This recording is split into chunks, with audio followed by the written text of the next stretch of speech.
இரவு என்றாலே எனக்கு ஒரு பழக்கம் உண்டு.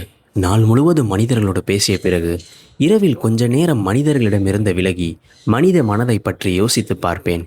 ஏனென்றால், பகல் நமக்கு உலகத்தை காட்டுகிறது. இரவு நம்மையே காட்டுகிறது.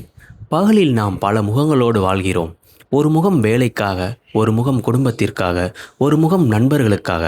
ஆனால் இரவு வந்துவிட்டால் அந்த முகமூடிகள் அனைத்தும் மெதுவாக கலன்று விடுகின்றன. அந்த நேரத்தில் நம்முடைய மனம் மட்டும் நம்மிடம் ஒரே ஒரு கேள்வியை மட்டும் கேட்கும். அது மிகவும் சாதாரணமான ஒரு கேள்விதான். ஆனால் அதற்கான பதிலை தேடி பலர் வாழ்க்கை முழுவதும் அலைகிறார்கள். நான் யாருக்கும் கெடுதல் செய்யவில்லையே, என்னால் முடிந்த அளவுக்கு உதவிதானே செய்தேன். யாராவது கஷ்டப்பட்டால் என்னால் முடிந்த அளவுக்கு அவர்களின் கூடவே இருந்தேனே. அப்படி இருக்க என் வாழ்க்கை என்னை மட்டும் இவ்வளவு சோதிக்கிறதே, அது ஏன்? இந்த கேள்வி உங்களுக்குள் ஒரு நாளாவது எழுந்திருந்தால், முதலில் ஒரு விஷயத்தை தெளிவாக சொல்ல விரும்புகிறேன். இந்த கேள்வியை நீங்கள் மட்டும் கேட்கவில்லை. இந்த உலகத்தில் நல்ல மனம் கொண்ட ஒவ்வொரு மனிதனும் ஏதோ ஒரு இரவில் இந்த கேள்வியை தன்னுடைய மனதிடம் ஒவ்வொரு முறை கேட்டுக்கொண்டே இருக்கிறான். சிலர் அந்த கேள்வியை வெளியில் சொல்லியிருக்கிறார்கள். பலர் அமைதியாக மனதிற்குள் புதைத்து விட்டார்கள். ஆனால் கேள்வி மட்டும் எல்லோரிடமும் ஒன்றுதான். வாழ்க்கையை பற்றி நாம் கற்றுக்கொள்ளும் முதல் தவறு என்னவென்றால், உலகம் நம்மைப் போலதான் இருக்கும் என்று நம்புவது. நாம் பொய் சொல்லாததால் மற்றவர்களும் பொய் சொல்ல மாட்டார்கள் என்று நினைக்கிறோம். நாம் ஒருவரை ஏமாற்ற மாட்டோம் என்பதால் மற்றவர்களும் நம்மை ஏமாற்ற மாட்டார்கள் என்று நம்புகிறோம். நாம் மனதார அன்பு செலுத்தினால் அதே அளவு அன்பு திரும்ப வரும் என்று எதிர்பார்க்கிறோம். இந்த எதிர்பார்ப்புகள் தவறானவை என்பதற்காக அல்ல, ஆனால் உலகம் எல்லோருடைய மனதையும் ஒரே மாதிரி உருவாக்கவில்லை என்பதற்காக. இதைத்தான் சாணக்கியர் மிகவும் நுட்பமாக புரிந்திருந்தார். பலர் அவரை அரசியல் அறிஞராக மட்டும் பார்க்கிறார்கள். ஆனால் அவர் எழுதிய சிந்தனைகளை கவனமாக வாசித்தால் அவர் மனிதர்களின் மனதை அரசியலை விட அதிகமாக புரிந்திருந்தார் என்பது தெரியும். ஒரு நாட்டை அழிப்பது வெளிநாட்டு எதிரி மட்டுமல்ல, தவறான நம்பிக்கையும் அளிக்கும் என்பதை அவர் அறிந்திருந்தார். ஒரு மனிதனை வீழ்த்துவது வறுமை மட்டுமல்ல, விவேகம் இல்லாத கருணையும் வீழ்த்தும் என்பதை அவர் உணர்ந்திருந்தார். அதனால்தான் அவரது சிந்தனைகளில் ஒரு கருத்து மீண்டும் மீண்டும் ஒலிக்கிறது: நல்லவனாக இரு, ஆனால் உன்னுடைய நல்ல மனதை அறிவு வழிநடத்தட்டும். இந்த ஒரு கருத்தை நாம் புரிந்து கொண்டால் வாழ்க்கையை பற்றிய பல குழப்பங்கள் மெதுவாக விலக ஆரம்பிக்கும். நல்ல மனம் கொண்டிருப்பது தவறல்ல, ஆனால் நல்ல மனம் மட்டும் போதாது. ஒரு தோட்டத்தை நினைத்து பாருங்கள். அந்த தோட்டத்தில் அழகான மலர்கள் இருக்கலாம், மனம் வீசும் செடிகள் இருக்கலாம். ஆனால் அதை சுற்றி வேலி இல்லை என்றால் என்ன ஆகும்? முதலில் ஆடுகள் உள்ளே வரும், பிறகு மாடுகள் வரும், இறுதியில் தோட்டமே இல்லாமல் போய்விடும். குற்றம் மலர்களுடையதா? இல்லவே இல்லை. அவற்றை பாதுகாக்க வேண்டிய எல்லை இல்லாததுதான் காரணம். மனித மனமும் அப்படித்தான். அன்பு, கருணை, இரக்கம், மன்னிப்பு இவையெல்லாம் ஒரு தோட்டத்தின் மலர்களை போன்றவை. ஆனால் அவற்றை பாதுகாக்கும் எல்லை இல்லை என்றால் உலகம் அந்த நல்ல மனதை மதிப்பதற்கு முன்பே பயன்படுத்தி கொள்ள ஆரம்பித்துவிடும். இன்றைய உலகத்தில் அதிகமாக காயப்படுபவர்கள் யார் தெரியுமா? கெட்ட மனிதர்கள் அல்ல, எல்லோரையும் காப்பாற்ற வேண்டும் என்று நினைக்கும் நல்ல மனிதர்கள்தான். ஏனென்றால் அவர்கள் ஒரு விஷயத்தை மறந்து விடுகிறார்கள். கடலில் மூழ்கி கொண்டிருக்கும் ஒருவரை காப்பாற்ற நீச்சல் தெரியாதவன் குதித்தால் காப்பாற்ற வேண்டிய மனிதர்களின் எண்ணிக்கை 1லிருந்து 2ஆகிவிடும். முதலில் நம்மை நாமே பாதுகாத்து கொள்ள வேண்டும் என்பதை வாழ்க்கை சுயநலம் என்று சொல்லவில்லை, அது பொறுப்பு என்று சொல்கிறது. சாணக்கியரின் சிந்தனைகளும் அதையே நினைவூட்டுகின்றன. பிறருக்கு உதவுங்கள், ஆனால் அந்த உதவி உங்கள் அமைதியையும் உங்கள் சுயமரியாதையையும் உங்கள் வாழ்க்கையையும் மெதுவாக அளிக்கத் தொடங்கினால் அது உதவி இல்லை, அது உங்கள் மீது நீங்கள் செய்யும் அநீதி. இன்றிரவு நாம் தேடப்போகும் பதில் இதுதான். நல்லவர்களுக்கு ஏன் கஷ்டம் வருகிறது என்பதல்ல, நல்ல மனிதர்கள் எப்போது தங்களுடைய நல்ல மனதை தங்களுக்கே எதிராக மாற்றிக்கொள்கிறார்கள் என்பதுதான். அந்த பயணத்தின் முதல் கதவை இப்போது திறக்கிறோம். அடுத்த கதவுகளுக்குள் நுழைவதற்கு முன் ஒரு கேள்வியை மட்டும் மனதில் வைத்துக் கொள்ளுங்கள்: நீங்கள் நல்லவரா அல்லது எல்லையில்லாமல் நல்லவராக இருக்க முயற்சிக்கிறீர்களா? இந்த 2 கேள்விகளுக்குள் இருக்கும் வித்தியாசம்தான் வாழ்க்கையின் பல துன்பங்களுக்கு அமைதியான பதிலாக இருக்கலாம். இப்போது நாம் முக்கியமான ஒரு விஷயத்தை பற்றி பார்க்க போகிறோம். அது என்னவென்றால், அன்பிற்கு எல்லை இல்லை என்றால் அது அன்பாகவே இருக்காது. வாழ்க்கையில் நாம் செய்யும் மிகப்பெரிய தவறுகளில் ஒன்று அன்புக்கும் தியாகத்திற்கும் இடையே இருக்கும் வித்தியாசத்தை புரிந்து கொள்ளாமல் வாழ்வதுதான். இந்த 2 வார்த்தைகளும் வெளியில் பார்க்கும்போது ஒன்று போல தோன்றலாம். இரண்டிலும் அக்கறை இருக்கிறது, இரண்டிலும் விட்டு கொடுப்பது இருக்கிறது, இரண்டிலும் இன்னொருவரின் நலனை விரும்பும் மனமும் இருக்கிறது. ஆனால் அவற்றின் முடிவு ஒன்றல்ல. அன்பு இருவரையும் வாழ வைக்கும். எல்லையில்லாத தியாகம் ஒருவரை மட்டும் உயிரோடு வைத்துவிட்டு இன்னொருவரை மெதுவாக உள்ளிருந்து காலி செய்துவிடும். இந்த உண்மையை புரிந்து கொள்ளாத மனிதர்கள்தான் ஒரு நாள் தங்களுடைய வாழ்க்கையை திரும்பி பார்த்து, நான் எல்லோருக்காகவும் வாழ்ந்தேனே, ஆனால் என்னுடைய வாழ்க்கை மட்டும் ஏன் இவ்வளவு மோசமாக இருக்கிறது என்று அமைதியாக அழுவார்கள். சாணக்கியரின் சிந்தனைகளில் மீண்டும் மீண்டும் தோன்றும் ஒரு கருத்து உண்டு. ஒரு அரசன் கருணை உள்ளவனாக இருக்க வேண்டும், ஆனால் கருணை மட்டுமே கொண்டவனாக இருக்கக்கூடாது. ஏனென்றால் ஒரு நாட்டை நடத்துவது இதயம் மட்டுமல்ல, அறிவும் சேர்ந்து செய்ய வேண்டிய ஒரு செயல். இந்த கருத்தை நம்முடைய வாழ்க்கைக்குள் கொண்டு வந்தால் ஒரு ஆழமான உண்மை வெளிப்படுகிறது. நம்முடைய உறவுகளையும் இதயம் மட்டும் வைத்து நடத்த முடியாது. அங்கேயும் அறிவு தேவைப்படுகிறது. யாரை எவ்வளவு நம்ப வேண்டும், யாருக்காக எவ்வளவு நேரம் ஒதுக்க வேண்டும், யாரிடம் எவ்வளவு அளவுக்கு நம்முடைய மனதை திறக்க வேண்டும் என்ற எல்லைகளை உணராமல் வாழ்ந்தால் நம்முடைய நல்ல மனமே நம்முடைய சோர்வுக்கு காரணமாகிவிடும். இன்றைய உலகத்தில் ஒரு விசித்திரமான பழக்கம் உருவாகிவிட்டது. நல்ல மனிதன் என்பதற்கு எப்போதும் கிடைக்கும் மனிதன் என்ற அர்த்தம் கொடுக்கப்படுகிறது. இரவு எந்த நேரத்தில் அழைத்தாலும் வர வேண்டும், யாராவது உதவி கேட்டால் உடனே ஓட வேண்டும், எவ்வளவு சோர்வாக இருந்தாலும் சிரித்துக்கொண்டே இருக்க வேண்டும், ஒருபோதும் கோபப்படக்கூடாது, ஒருபோதும் இல்லவே இல்லை என்று சொல்லக்கூடாது. இப்படி வாழ்பவர்களை உலகம் முதலில் பாராட்டுகிறது. ஆனால் அதே உலகம் அவர்கள் ஒரே ஒரு முறை தங்களுக்காக நிற்க முயன்றால், முன்பெல்லாம் இப்படி இல்லை, நீ வேற மாதிரி இருந்த, இப்போ ரொம்ப மாறிட்ட என்று குற்றம் சொல்ல தொடங்குகிறது. அதுதான் மனித இயல்பு. பலர் அன்பை மதிப்பதில்லை, அன்பால் கிடைக்கும் வசதிகளை மட்டுமே மதிக்கிறார்கள். அதுதான் மிகவும் உண்மை. ஒரு மரம் ஆண்டுக்காண்டு நிழல் கொடுக்கிறது. வெயிலில் நின்று சோர்ந்து போன மனிதன் அதன் கீழ் ஓய்வெடுக்கிறான். பழம் கிடைத்தால் எடுத்து செல்கிறான், கிளை தேவைப்பட்டால் வெட்டி கொள்கிறான். ஆனால் அந்த மரத்திற்கு ஒரு நாள் தண்ணீர் ஊற்ற வேண்டும் என்று எல்லோருக்கும் தோன்றுகிறதா? வாழ்க்கையில் சில மனிதர்களும் அந்த மரத்தை போலத்தான் வாழ்கிறார்கள். அவர்கள் எல்லோருக்கும் நிழல் தருகிறார்கள், எல்லோருடைய துயரத்தையும் கேட்கிறார்கள், எல்லோருடைய பிரச்சனையிலும் ஓடுகிறார்கள். ஆனால் அவர்கள் அமைதியாக உடைந்து கொண்டிருக்கும் போது அவர்களுடைய அமைதியை படிக்க யாரும் வருவதில்லை. இதை கேட்டு மனம் வருந்தலாம். ஆனால் சாணக்கியர் இந்த உண்மையை பற்றி வருந்தவில்லை, அதை புரிந்து கொள்ள சொல்கிறார். ஏனென்றால் வாழ்க்கை என்பது நாம் விரும்புவது போல இயங்குவதில்லை, அது மனித இயல்பின் விதிகளின்படி இயங்குகிறது. அன்பு என்பது ஒரு நதியைப் போல இருக்க வேண்டும், அது ஓட வேண்டும், உயிர் கொடுக்க வேண்டும். ஆனால் கரையில்லாத நதி வெள்ளமாக மாறுவது போல எல்லையில்லாத அன்பும் ஒரு நாள் நம்முடைய அமைதியை அடித்து சென்றுவிடும். அதனால்தான் சில நேரங்களில் இல்லை என்ற சொல்ல தெரிந்திருப்பதும் ஒரு அன்பின் வடிவம்தான். அது இன்னொருவரை நிராகரிப்பதற்காக அல்ல, நம்முடைய வாழ்க்கையையும் காப்பாற்றுவதற்காக. சாணக்கியரின் சிந்தனைகளில் இதுவே ஒரு மைய கருத்து. கருணையை இழக்காதே, ஆனால் கருணைக்காக உன்னை இழந்து விடாதே. ஏனென்றால் உலகத்திற்கு உதவி செய்ய வேண்டுமென்றால் முதலில் உன்னுடைய உள்ளம் சிதறாமல் இருக்க வேண்டும்.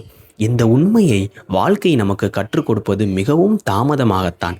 பல உறவுகளை இழந்த பிறகு, பல இரவுகளை அழுத பிறகு, பல முறை பயன்படுத்த பிறகுதான் சிலர் புரிந்து கொள்கிறார்கள். சாணக்கியர் அந்த அனுபவத்தை நமக்கு பதிலாக வாழ்ந்துவிட்டு ஒரு எளிய அறிவுரையை விட்டு செல்கிறார். நல்லவனாக இருப்பதை நிறுத்தாதே, ஆனால் உன்னுடைய நல்ல மனதிற்கு எல்லை வரைய கற்றுக்கொள்.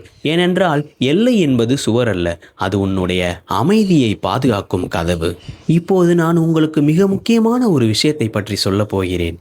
இல்லை என்று சொல்ல தெரியாத மனிதர்களின் அமைதியான துயரம் எப்படிப்பட்டது தெரியுமா? வாழ்க்கையில் மிகவும் அமைதியாக நிகழும் சோகங்களில் ஒன்று என்னவென்றால், சிலர் தங்களுடைய வாழ்க்கையை வாழ்வதை விட மற்றவர்களின் எதிர்பார்ப்புகளை நிறைவேற்றுவதிலேயே பெரும்பாலான நாட்களை கழித்து விடுகிறார்கள். அவர்கள் காலையில் விழித்தவுடன் இன்று நான் என்ன செய்ய வேண்டும் என்று யோசிப்பதில்லை, இன்று யாரை ஏமாற்றாமல் வைத்திருக்க வேண்டும், யார் என்னை பற்றி தவறாக நினைக்கக்கூடாது, யாருடைய மனமும் புண்படக்கூடாது என்ற சிந்தனையிலேதான் அந்த நாளே ஆரம்பிக்கிறது. இந்த பழக்கம் வெளியே இருந்து பார்க்கும்போது மிகவும் உயர்ந்த குணமாக தோன்றலாம். ஆனால் மனோதத்துவத்தின் மொழியில் இது கருணையின் அடையாளம் மட்டுமல்ல, சில நேரங்களில் அங்கீகாரம் பெற வேண்டும் என்ற ஆழமான தேவையின் வெளிப்பாடாகவும் இருக்கலாம். சாணக்கியர் மனிதர்களை பற்றி பேசும்போது இந்த பலவீனத்தை மிக தெளிவாக கவனிக்கிறார். மற்றவர்களின் அன்பை பெறுவதற்காக உன்னுடைய சுதந்திரத்தை விட்டுக் கொடுக்காதே என்பதுதான் அவரது சிந்தையின் மிக முக்கியமான சாரம். நாம் சிறுவயதிலிருந்தே ஒரு விஷயத்தை கற்றுக்கொள்கிறோம். நல்ல பிள்ளையாக இரு, பெரியவர்களின் பேச்சை கேள், சண்டை போடாதே, விட்டுக்கொடு. இந்த அறிவுரைகள் அனைத்தும் தவறானவை அல்ல. ஆனால் அவற்றின் பின்னால் ஒரு மிக முக்கியமான அறிவுரை மட்டும் பலருக்கும் சொல்லப்படாமல் ஒளிந்திருக்கிறது. தேவைப்படும் இடத்தில் இல்லை என்று சொல்லவும் கற்றுக்கொள் என்ற அறிவுரை. அந்த ஒரு வார்த்தையை சொல்ல முடியாததால் தான் எத்தனையோ மனிதர்கள் தங்களுக்குள் பிடிக்காத வேலைகளில் தங்கியிருக்கிறார்கள், தங்களை மதிக்காத உறவுகளில் வாழ்ந்து கொண்டிருக்கிறார்கள், தங்களுடைய மனதை புரிந்து கொள்ளாத மனிதர்களுக்காக ஆண்டாண்டுகளாக எவ்வளவோ கொடுத்திருக்கிறார்கள். அவர்கள் செய்த மிகப்பெரிய தவறு அன்பு செலுத்தியதல்ல, தங்களுடைய அமைதியை விட மற்றவர்களின் வசதியை முக்கியமாக நினைத்ததுதான். சாணக்கியர் ஒரு அரசனுக்கு சொன்ன அறிவுரை இன்றும் ஒவ்வொரு சாதாரண மனிதனுக்கும் பொருந்துகிறது. ஒரு தலைவன் எல்லோரையும் மகிழ்விக்க முயன்றால் அவன் விரைவில் தன்னுடைய நாட்டை இழந்து விடுவான். ஏனென்றால் தலைமை என்பது அனைவரையும் திருப்திப்படுத்தும் கலை அல்ல, சரியான முடிவை எடுக்கும் துணிச்சல். இதையே நம்முடைய வாழ்க்கைக்குள் கொண்டு வந்தால் ஒரு புதிய உண்மை தெரிகிறது. நம்முடைய வாழ்க்கையும் நம்முடைய பொறுப்புதான். அந்த வாழ்க்கையில் எடுக்கப்படும் ஒவ்வொரு முடிவும் மற்றவர்களின் கைதட்டல்களுக்காக இருக்கக்கூடாது. சில முடிவுகள் நம்முடைய அமைதிக்காக இருக்க வேண்டும். அந்த அமைதியை பாதுகாக்கும் முதல் வார்த்தை தான் இல்லை என்பது. இந்த உலகத்தில் எல்லோரும் உங்களிடம் உதவி கேட்பார்கள், உங்கள் நேரத்தையும் கேட்பார்கள், உங்கள் கவனத்தையும் கேட்பார்கள், உங்கள் பொறுமையையும் கேட்பார்கள்.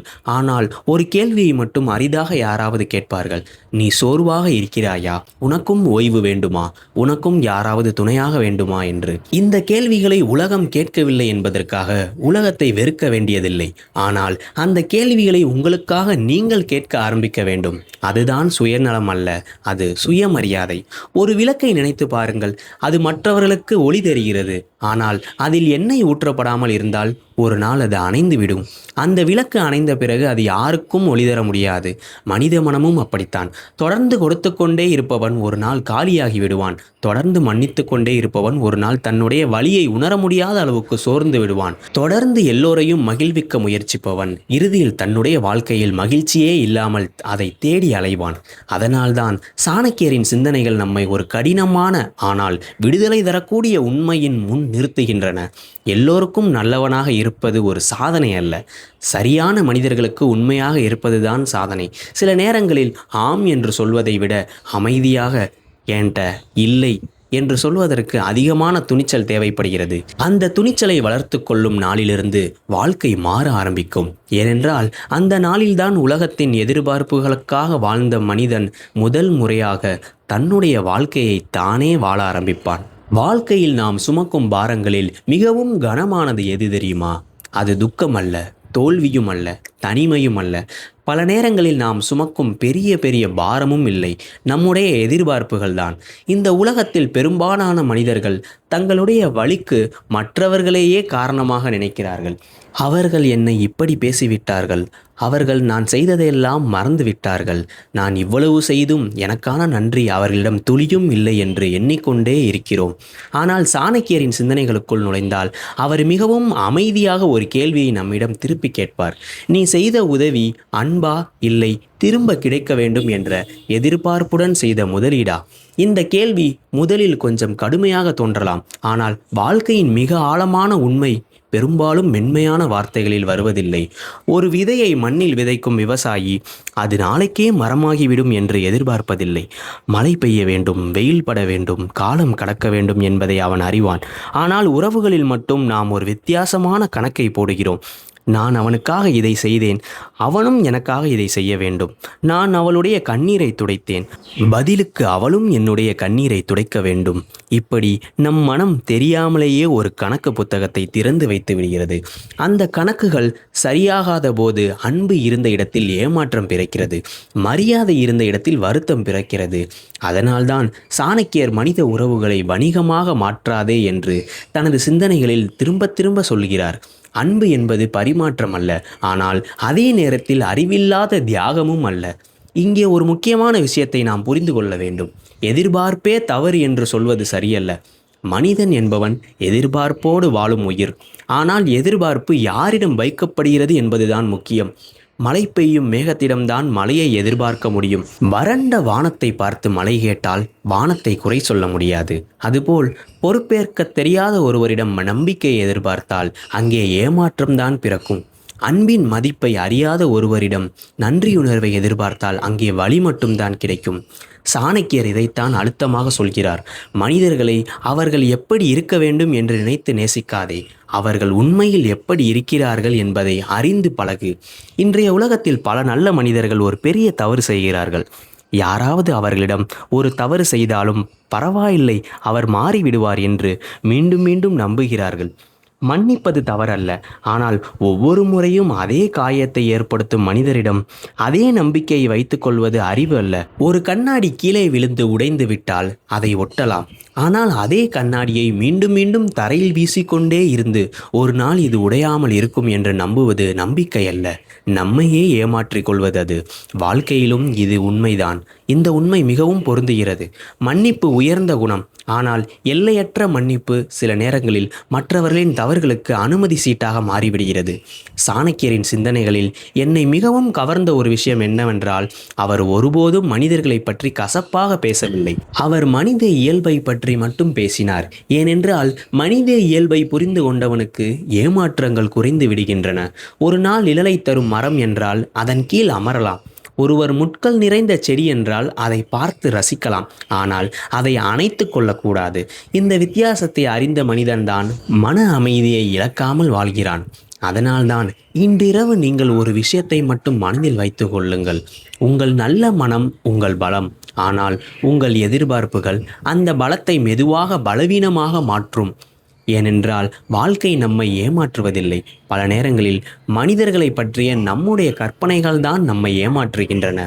அந்த கற்பனைகளிலிருந்து விடுபடும் நாளில்தான் உண்மையான மன அமைதி நம்முள் பிறக்க தொடங்குகிறது.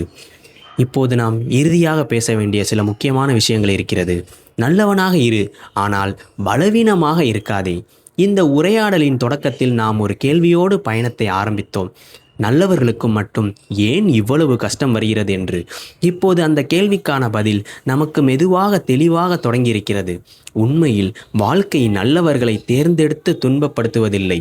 வாழ்க்கைக்கு யார் நல்லவர்கள் யார் கெட்டவர்கள் என்று பிரித்து பார்க்கும் பழக்கமே இல்லை. ஆனால் மனிதர்கள் பார்க்கிறார்கள். சிலர் ஒரு நல்ல மனதை பார்த்து மரியாதை கொடுக்கிறார்கள். சிலர் அதே நல்ல மனதை பார்த்து அதை பயன்படுத்தி கொள்ளும் வாய்ப்பை தேடுகிறார்கள். இந்த இரண்டிற்கும் உள்ள வித்தியாசத்தை புரிந்து கொள்ளாதவர்கள்தான் வாழ்க்கையின் ஒவ்வொரு கட்டத்திலும் ஏன் எனக்கே இப்படி நடக்கிறது, ஏன் எனக்கு மட்டும் இவ்வளவு கஷ்டம், நான் பிறந்ததே ஒரு சாபம் என்று தங்களையே தாங்களே கேட்டு சோர்ந்து போகிறார்கள். சாணக்கியர் வாழ்ந்த காலம் அரசர்களின் காலம். அரண்மனைகள் இருந்தன, போர்கள் இருந்தன, அதிகாரத்திற்கான போட்டிகள் இருந்தன. ஆனால் அந்த உலகமும் இன்றைய நம்முடைய உலகமும் ஒரு விஷயத்தில் மட்டும் மாறவில்லை. அது மனித மனம். அப்போது அதிகாரத்திற்காக ஏமாற்றினார்கள். இன்று பணத்திற்காக, உறவுக்காக, புகழுக்காக, வசதிக்காக ஏமாற்றுகிறார்கள். பெயர்கள் மாறியிருக்கலாம், சூழல்கள் மாறியிருக்கலாம், ஆனால் மனித இயல்பு பெரிதாக மாறவில்லை. அதனால்தான் சாணக்கியரின் சிந்தனைகள் இன்றும் உயிரோடு இருக்கின்றன.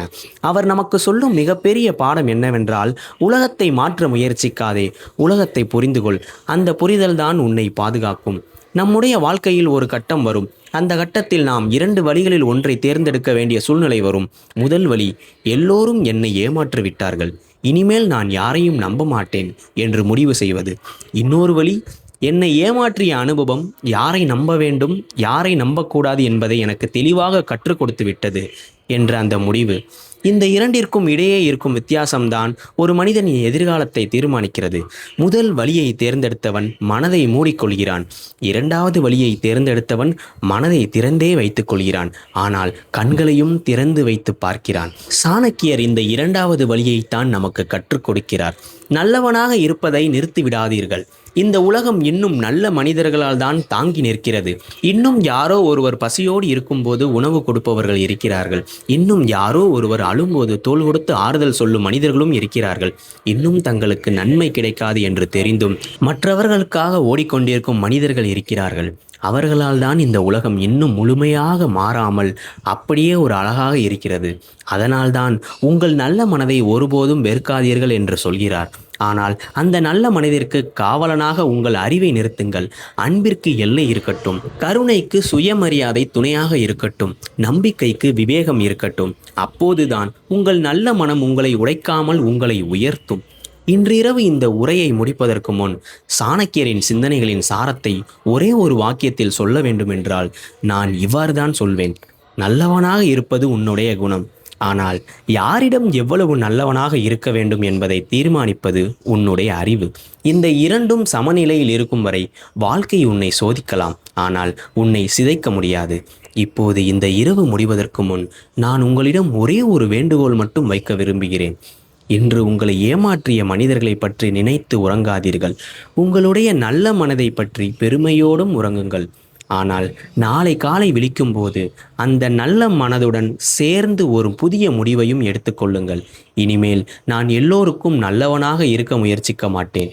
அதற்கு பதிலாக அதற்கு தகுதியானவர்களிடம் மட்டும்தான் என் அன்பையும் என் நேரத்தையும் என் நம்பிக்கையும் பகிர்ந்து கொள்வேன் என்று அந்த ஒரு அழகான முடிவை எடுங்கள். இந்த ஒரு முடிவு உங்களின் சில கதவுகளை மூடலாம், ஆனால் உங்கள் மன அமைதிக்கான மிக முக்கியமான ஒரு கதவை அது திறக்கும். இன்றிரவு நீங்கள் தூங்குவதற்கு முன் ஒரு கேள்வியை மட்டும் உங்கள் மனதிடம் கேட்டு பாருங்கள். நான் நல்ல மனிதனா அல்லது எல்லையில்லாமல் என்னை நானே கெடுத்து கொண்டிருக்கும் ஒரு மனிதனா? இந்த கேள்விக்கான பதிலை யாரிடமும் சொல்ல வேண்டிய அவசியமில்லை. உங்கள் மனதிற்குள் மட்டும் உண்மையாக பதில் சொல்லுங்கள். ஏனென்றால் அந்த ஒரு பதில்தான் உங்கள் வாழ்க்கையின் அடுத்த அத்தியாயத்தை எழுதப் போகும். எல்லோருக்கும் இரவு வணக்கம். மீண்டும் ஒரு புதிய சிந்தனையுடன் இன்னொரு அமைதியான இரவில் சாணக்கிய ரகசியத்தை பற்றி இன்னும் பல சுவாரஸ்யமான விஷயங்களை நாம் பேசலாம்.